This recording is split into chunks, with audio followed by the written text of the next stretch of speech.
Guys, to binibenta namin yung bahay namin. Pasalo ito.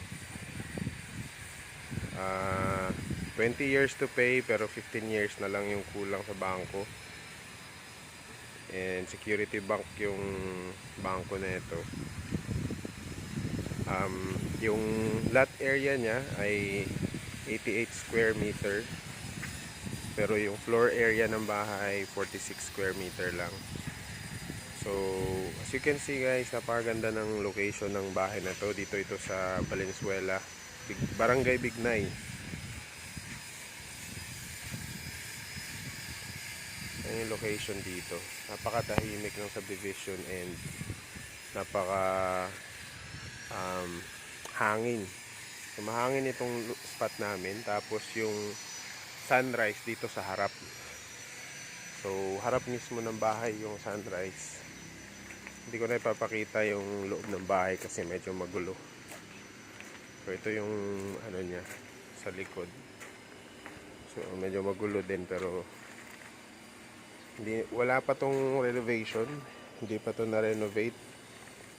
Kaya magagawa nyo po talaga kung ano yung gusto nyong gawin sa bahay. Yan.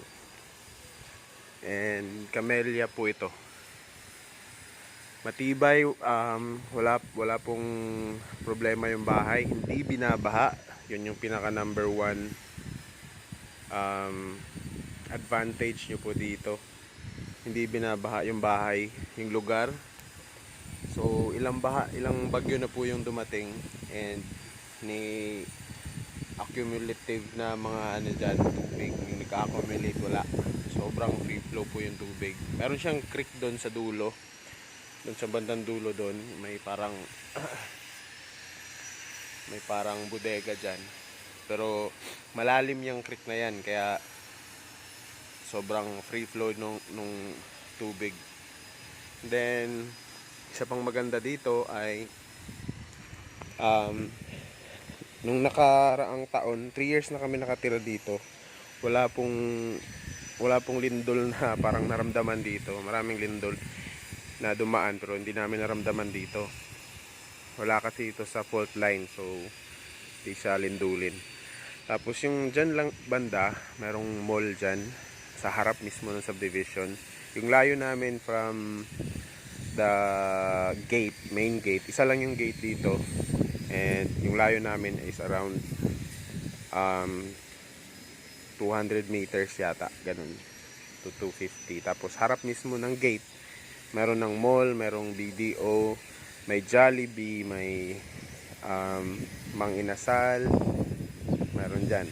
Then may gasoline station sa di kalayuan, malapit yung barangay, malapit yung fire department, yung bumbero, and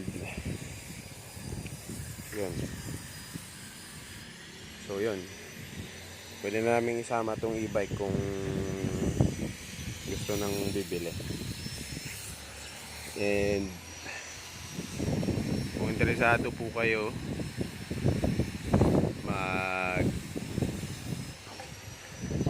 comment lang po kayo, tapos ibibigay ko po yung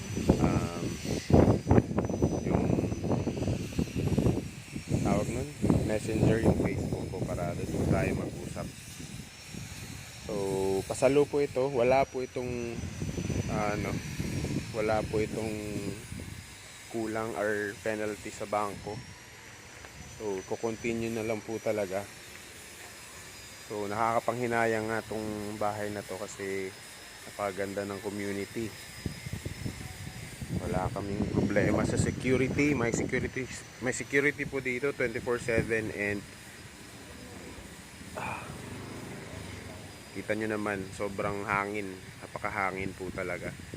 So kahit pa ipagawa namin dito, hahanginin pa rin po kami kasi yung hangin nanggagaling po dito na lugar. Malaki kasi yung space ng bahay na to, malaki yung space ng kalsada namin compare sa ibang kalsada dito sa loob.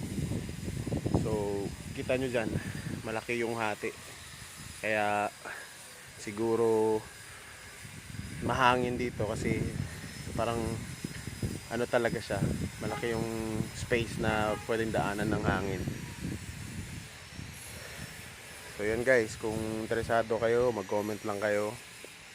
And let's see kung magkakasundo po tayo sa presyo. God bless.